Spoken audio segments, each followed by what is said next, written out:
Good morning friends, मैं हूं doctor Sharda Ghogre, KG arts and science college Raigarh से। आज हम जिस टॉपिक पे बात करेंगे वो है attention, meaning, types and determinants. हम इस लेक्चर को दोनों लैंग्वेज में मैं आपको एक्सप्लेन करूंगी, हिंदी और इंग्लिश। ये जो टॉपिक है वो बीए पार्ट फर्स्ट के पेपर फर्स्ट के बेसिक साइकोलॉजिकल प्रोसेस से लिया गया है। तो सबसे पहले हम बात करते हैं अवधान की। जैसा कि आप जानते हैं कि जो हमारे सेंसरी ऑर्गन्स होते हैं, अर्थात हमारी जो ज्ञानेंद्रियाँ आँख, कान, नाक, त्वचा आदि अनेक प्रकार के उद्दीपकों से प्रभावित होती रहती है। आपको पता होना चाहिए कि उद्दीपक क्या होता है।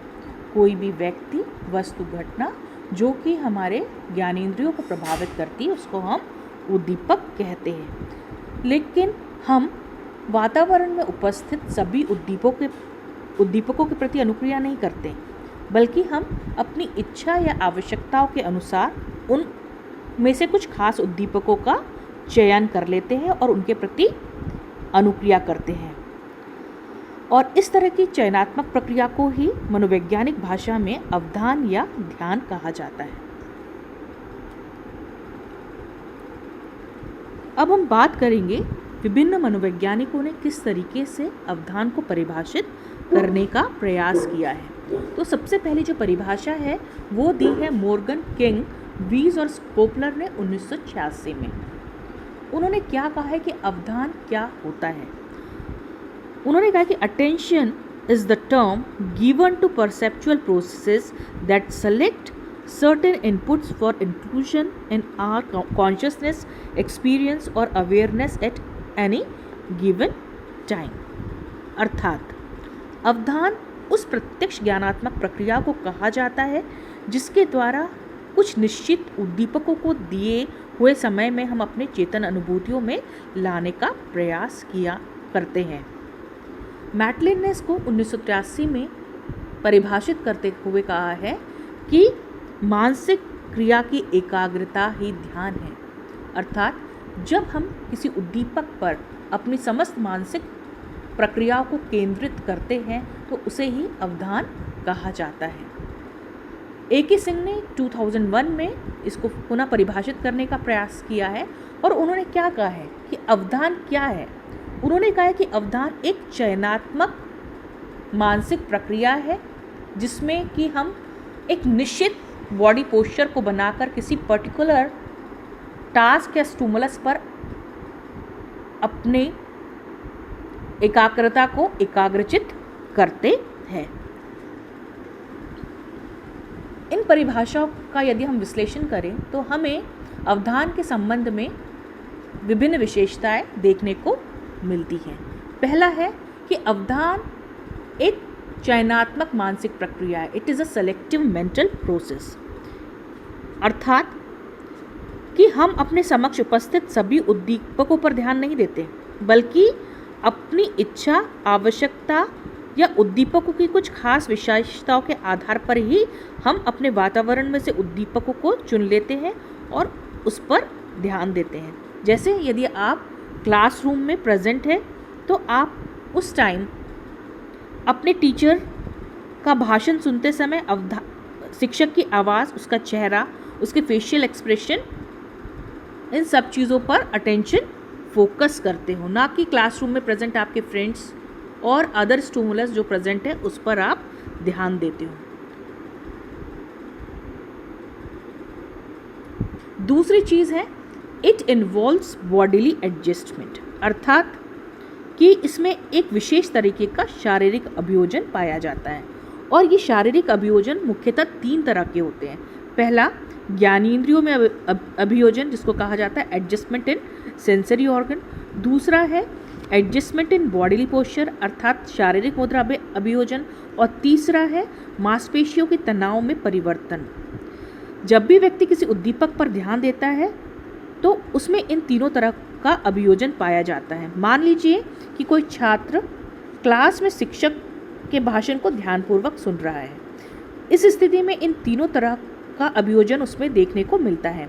भाषण देते समय शिक्षक के आगे पीछे होने से छात्र अपने आँख, कान आदि को भी उसी ढंग से घुमाता है ताकि शिक्षक की बातों को वह ठीक ढंग से सुन सके और उन्हें ठीक ढंग से देख सके। इस तरीके के अभियोजन को ज्ञानेंद्रियों के द्वारा किया गया अभियोजन माना जाएगा। जब छात्र शिक्षक का भाषण सुनते हैं या स्पीच सुनते हैं तो उस समय वो अपनी शारीरिक मुद्रा में भी परिवर्तन करते हैं। अर्थात यदि आपके जो टीचर्स हैं वो क्लासरूम में मूवमेंट करते हुए पढ़ाते हैं तो आप भी अपने बॉडी को उसके अकॉर्डिंग एडजस्ट करने की कोशिश करते हो ताकि आप लेक्चर्स को प्रॉपर तरीके से सुन सको।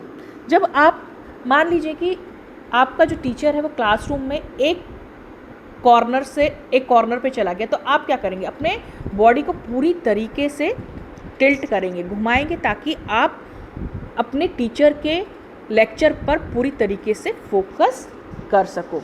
इससे क्या होगा, जब आप अपने बॉडी को घुमाते हो तो आपकी मसल्स में भी स्ट्रेस डेवलप होता है। तो इसका मतलब क्या हुआ कि जब हम अटेंशन देते हैं तो उसमें एक तरीके का बॉडीली एडजस्टमेंट पाया जाता है।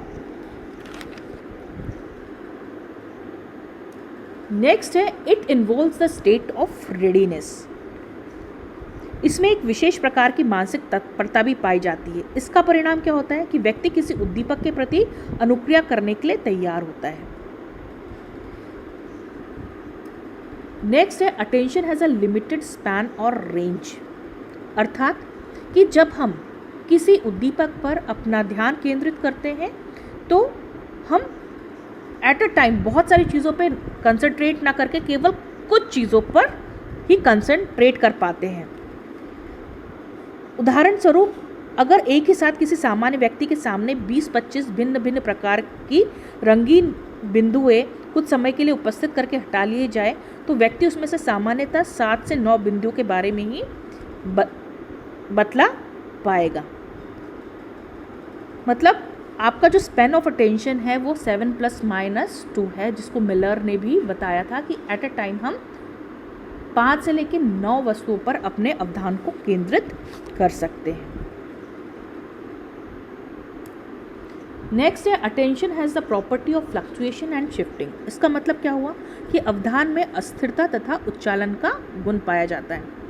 जब आप क्लासरूम में अपने टीचर का लेक्चर अटेंड कर रहे होते हैं तो हर कुछ सेकंड्स के बाद आपका अटेंशन क्लासरूम में प्रेजेंट बहुत सारी चीज़ों पर जाते रहता है। जैसे आपके फ्रेंड्स या किसी तरीके का कोई मूवमेंट करता है, बाहर से किसी की आवाज़ आती है तो भी आपका अटेंशन कुछ समय के लिए टीचर के लेक्चर से हटकर उस चीज़ पर केंद्रित हो जाता है। इसका मतलब कि अवधान स्थिर नहीं होता, इसमें अस्थिरता या उच्चालन का गुण भी पाया जाता है।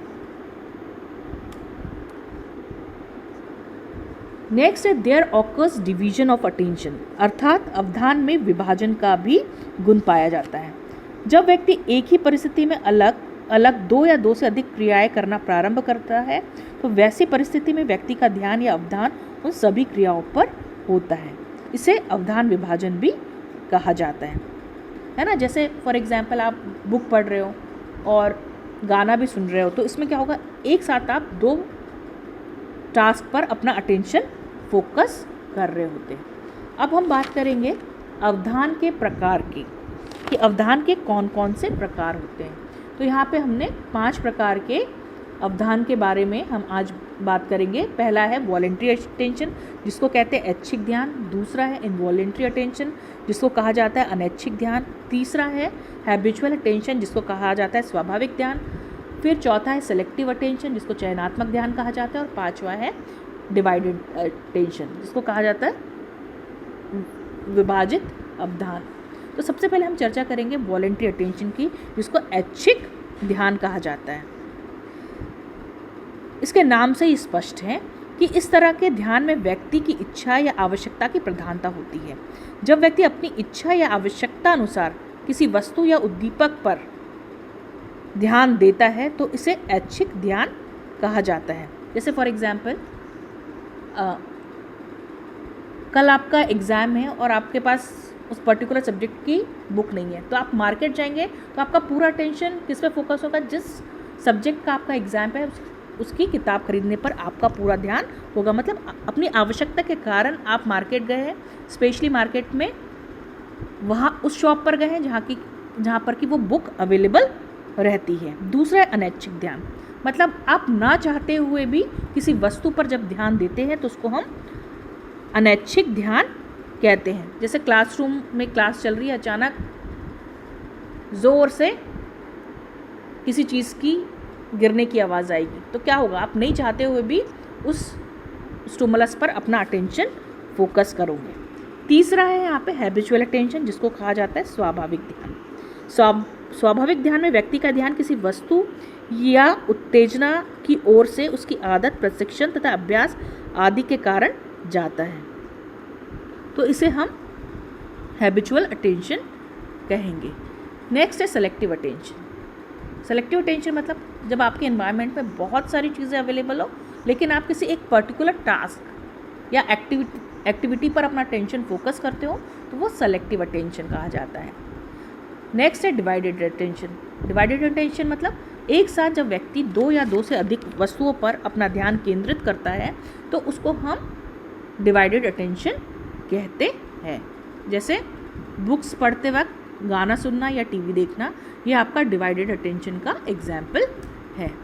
अब हम बात करेंगे डिटर्मिनेंट्स ऑफ अटेंशन, मतलब कौन कौन से ऐसे कारक है या निर्धारक है जो आपके ध्यान को इफेक्ट करते हैं। तो इसमें बेसिकली 2 तरीके के डिटर्मिनेंट्स है। ऑब्जेक्टिव डिटर्मिनेंट, जिसको हम वस्तुनिष्ठ निर्धारक कहते हैं, है ना। वस्तुनिष्ठ निर्धारक क्या होते हैं? ऐसे निर्धारक जो किसी वस्तु या उद्दीपक की विशेषताओं से संबंधित होते हैं। और दूसरा होता है सब्जेक्टिव डिटर्मिनेंट्स, मतलब ये इंडिविजुअल से रिलेटेड होते हैं, मतलब आप में ऐसी कुछ विशेषता है जिसके कारण आप किसी वस्तु विशेष पर अपना ध्यान केंद्रित कर रहे हो। तो हम सबसे पहले चर्चा करेंगे ऑब्जेक्टिव डिटर्मिनेंट्स की। तो इसमें बहुत सारे डिटर्मिनेंट्स दिए गए हैं, जैसे कि nature of stimulus, change in stimulus, novelty of stimulus, moment of stimulus, duration of stimulus, position of stimulus, isolation of stimulus, contrast of stimulus, intensity of stimulus, size of stimulus और repetition. ये सारे objective determinants हैं। सबसे पहले हम बात करेंगे nature of stimulus, जिसको कहा जाता है उद्दीपक का स्वरूप। अब यहाँ पे उद्दीपक के स्वरूप से तात्पर्य क्या है कि जो उद्दीपक आपके सम्मुख उपस्थित हुआ है, क्या वो ऑडिटरी है या विजुअल स्टिमुलस है ना। हम देखते हैं कि जब विजुअल स्टिमुलस हमारे सामने प्रेजेंट होता है तो हम ऑडिटरी स्टिमुलस पर ध्यान फोकस नहीं करते, मतलब विजुअल चीज़ें हमारा ध्यान अपनी ओर अधिक खींचती हैं। दूसरा है उद्दीपक में परिवर्तन। यदि व्यक्ति के सामने उपस्थित उद्दीपक में यदि अचानक परिवर्तन होता है तो उसका ध्यान स्वाभाविक रूप से उस चीज़ पर चले जाता है। जैसे आप पढ़ाई कर रहे हो, अचानक से कमरे की लाइट गोल हो गई तो आपका अटेंशन कहाँ जाएगा? लाइट पर। दूसरा है उद्दीपक की नवीनता। जब उद्दीपक हमारे लिए नया होता है तो हम उस चीज़ पर अपना ध्यान केंद्रित करते हैं। जैसे मार्केट में जाते हैं, मार्केट में कई सारी चीज़ें प्रेजेंट रहती है लेकिन कुछ नई चीज़ आती है तो हमारा ध्यान जाता है। जैसे स्पेशली लड़कियों का कोई नई वैरायटी का, नई डिज़ाइन का सूट आता है तो सबसे पहले उनका अटेंशन उस पर जाता है। क्यों? क्योंकि वो नया है, उसकी डिज़ाइन नई है। नेक्स्ट है मूवमेंट ऑफ स्टिमुलस, है ना, मतलब गतिशील वस्तुओं या उद्दीपकों पर हमारा ध्यान आसानी से चले जाता है, ना कि स्थिर उद्दीपकों पे। नेक्स्ट है ड्यूरेशन ऑफ स्टिमुलस, मतलब उद्दीपक की अवधि, है ना। जो उद्दीपक हमारे सामने अधिक समय तक मौजूद होता है उस पर हमारा ध्यान कम समय तक मौजूद रहने वाले उद्दीपकों की अपेक्षा जल्दी चले जाता है। नेक्स्ट है उद्दीपक की स्थिति, है ना। इसका एक एग्जाम्पल हम ले सकते हैं कि जब हम न्यूज़पेपर रीड आउट करते हैं, न्यूज़पेपर को पढ़ते हैं तो हम क्या देखते हैं, जो बेसिक जो हेडलाइंस होती है उस पर हमारा अटेंशन पहले जाता है अन्य चीज़ों की तुलना में।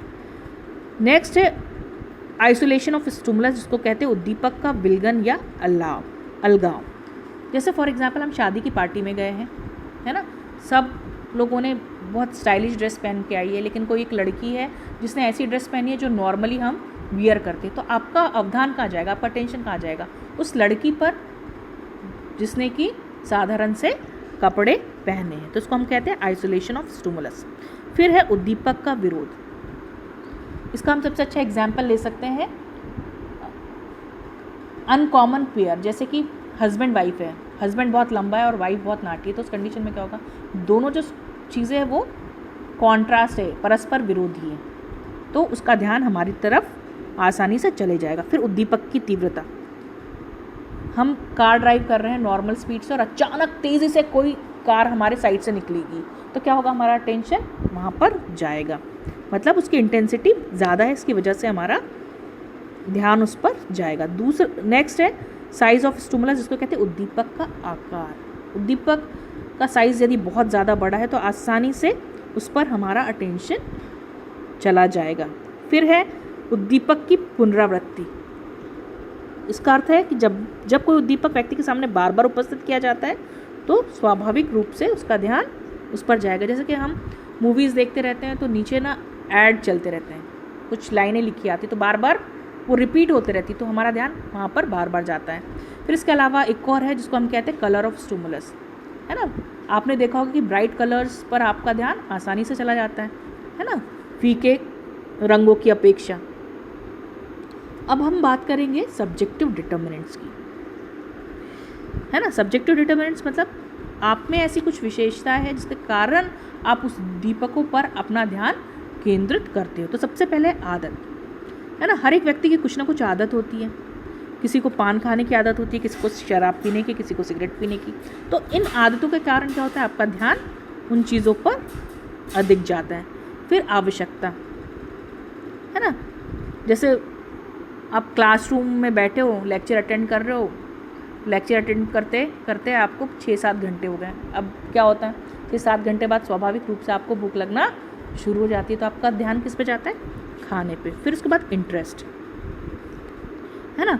इंटरेस्ट भी की वजह से भी आपका ध्यान जाता है। यदि आपको मूवीज़ देखना पसंद हो तो आपका ध्यान पढ़ाई में कम, टीवी में ज़्यादा, मूवीज़ में ज़्यादा। फिर एक्सपेक्टेशन, फॉर एग्जांपल आपने अपने फ्रेंड से कहा कि आज हम 3 बजे पिक्चर देखने चलेंगे, तो क्या होगा, आप बार बार क्लास में लेक्चर चल रहा है लेकिन बार बार आप वॉच को देख रहे हैं। क्यों? क्योंकि आपको उम्मीद है कब 3 बजेगा और कब मैं मूवी देखने जाऊंगा। तो आप क्या कर रहे हो, आपका बार बार घड़ी पे क्यों ध्यान जा रहा है, क्योंकि आपने डिसाइड करके रखा है कि आपको 3 बजे मूवी देखने जाना है। फिर है क्यूरोसिटी, जिसको कहा जाता है जिज्ञासा। जिज्ञासा भी अवधान का एक महत्वपूर्ण निर्धारक है। जिस व्यक्ति या उद्दीपक के बारे में उसे जानने की जिज्ञासा अधिक होती है, उस पर व्यक्ति अपना ध्यान आसानी से दे देता है। जैसे गांव से कोई व्यक्ति पहली बार शहर में आता है तो बड़ी बड़ी बिल्डिंग्स उसका अटेंशन अपनी तरफ खींचती है। फिर होता है एटीट्यूड, है ना। जब आप किसी चीज़ को पसंद करते हो या नापसंद करते हो तो ऐसी चीज़ों के प्रति भी आपका ध्यान स्वाभाविक रूप से चला जाता है। फिर अर्थ, है ना। कुछ उद्दीपक ऐसे होते हैं जिसका अर्थ व्यक्ति समझता है तथा कुछ उद्दीपक ऐसे होते हैं जिनका व्यक्ति अर्थ नहीं समझता। जिस उद्दीपक का व्यक्ति अर्थ समझता है उसकी ओर उसका ड्यान आसानी से चला जाता है। फिर होता है ट्रेनिंग, है ना। यदि आपने किसी स्पेसिफिक एरिया में ट्रेनिंग ली हो, जैसे कि ड्रेस डिज़ाइनिंग का आपने ट्रेनिंग ली है, तो क्या होगा, आपका अटेंशन कहाँ जाएगा, डिफरेंट स्टाइलिश कपड़ों पर, है ना। क्यों? क्योंकि आपने उस एरियाज़ में स्पेसिफिक ट्रेनिंग ली है। तो ये सारे डिटर्मिनेंट्स है जो आपसे संबंधित है, जिसकी वजह से आपका ध्यान किसी वस्तु विशेष पर जाता है। इस यूनिट से कौन कौन से प्रश्न आ सकते हैं, जैसे कि अवधान किसे कहते हैं, अवधान के विभिन्न प्रकार बताइए। दूसरा क्वेश्चन क्या आ सकता है कि अवधान के विभिन्न निर्धारकों की व्याख्या कीजिए। Thank you.